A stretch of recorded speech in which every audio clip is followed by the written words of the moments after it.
সুপ্রিয় পঞ্চম শ্রেণীর শিক্ষার্থী বন্ধুরা, আশা করি তোমরা সকলেই ভালো আছো। আজকের ভিডিওতে তোমাদের ইংরেজি বিষয়ের 10 নম্বরে যে প্রশ্নটি থাকবে, সেই প্রশ্ন সম্পর্কে তোমাদের ছোট্ট করে ধারণা দেওয়ার চেষ্টা করব। তো 10 নম্বরের প্রশ্ন হিসেবে থাকবে write the correct form of verbs, মানে ভার্বের সঠিক ফর্মটা লিখতে হবে।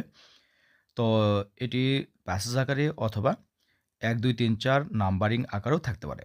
তো চলো এটি সম্পর্কে ছোট্ট করে ধারণা নেওয়া যাক।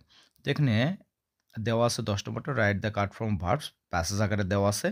তো এখানে শূন্যস্থানের পর ভার্ব দেওয়া আছে একটা go to Sonargaon last year. তারপর দেওয়া আছে went there with my family.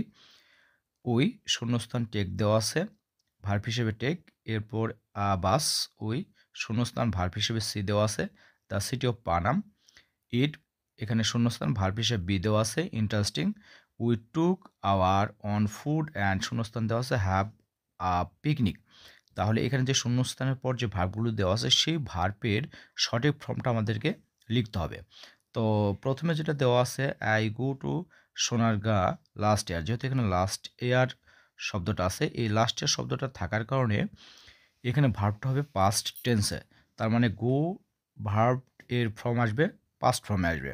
তাহলে গো এর পাস্ট ফর্ম হচ্ছে কি ওয়েন্ট, এই শূন্যস্থানে বসবে went. I went to Sonargaon last ইয়ার, এই লাস্টটা থাকার কারণে এই ভার্বের 2 নম্বর ফর্ম অর্থাৎ পাস্ট ফর্ম, গো এর পাস্ট ফর্ম হচ্ছে কি ওয়েন্ট বসলো। এরপর দ্বিতীয় যেটা দেওয়া আছে I went there with my family.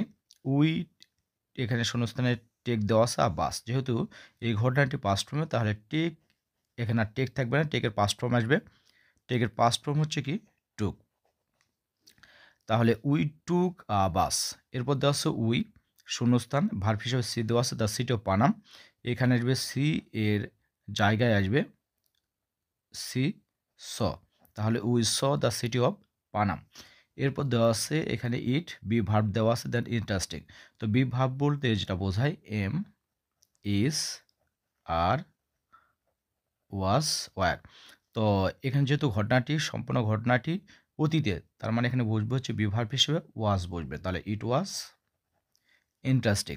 এরপর দেওয়া আছে we took our own food and এখানে হ্যাভ দেওয়া আছে পিকনিক। তো অ্যান্ডের পূর্বে যে টেন্সে থাকবে অ্যান্ডের পরেও ভার্বটি সেই টেন্সে রূপান্তর করতে হবে। তো যেহেতু এখানে অ্যান্ডের পূর্বে দেওয়া আছে টুক মানে পাস্টে দেওয়া আছে, তাহলে হ্যাভও পাস্ট ফর্মে হবে, তাহলে হ্যাভ এর পাস্ট ফর্ম কি হ্যাড।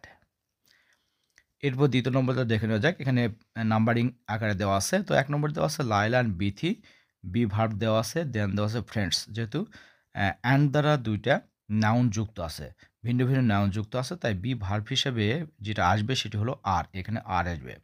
তাহলে অ্যান্ড দ্বারা 2টা নাউন যদি যুক্ত থাকে আর নাউন 2টা যদি ভিন্ন ভিন্ন হয়, সেক্ষেত্রে ভার্বের প্লুরাল ফর্ম আসবে। ওকে, 2 নম্বরটা দেওয়া আছে last January, I go to cub camporee. তো এখানে লাস্ট জানুয়ারি থাকার কারণে ভার্বের পরিবর্তন হবে, গো এর পাস্ট ফর্ম আসবে ওয়েন্ট। এরপর দেওয়া আছে 3 নম্বরটা ম্যারিয়া ওয়ান্ট টু বি রাইটার, মানে ম্যারিয়া হচ্ছে রাইটার হতে চায়। এটা ঘটনাটা হচ্ছে প্রেজেন্ট ইনডিফিনিট, তার মানে এখানে ম্যারিয়া এরপর এখানে যে ভার্বটা দেওয়া আছে সেই ভার্বের প্রেজেন্ট ইনডিফিনিট ফর্ম আমাদের লিখতে হবে। তো প্রেজেন্ট ইনডিফিনিট টেন্সের গঠন প্রণালী এটি হলো, যদি subject third person singular number হয়, তাহলে ভার্বের সাথে এস বা ইয়ে যুক্ত হয়, তাহলে এখানে ভার্ব ওয়ান্ট দেওয়া আছে, তাহলে ওয়ান্টের সঙ্গে এস যুক্ত হবে wants. Maria wants to be a writer. এরপর 4 নম্বরটা দেওয়া আছে দ্য রিভার ইজ রাইস, এখানে ভার্ব হিসেবে রাইস দেওয়া আছে আর সাহায্যকের ভার্ব হিসেবে দেওয়া আছে ইজ। যদি সাহায্যকের ভার্ব যদি am is are was were থাকে, তাহলে মূল ভার্ব যেটা থাকবে মূল ভার্বের সঙ্গে আইএনজি যুক্ত হবে, তার মানে এখানে R I S I N G rising হবে, দ্য রিভার ইজ রাইজিং।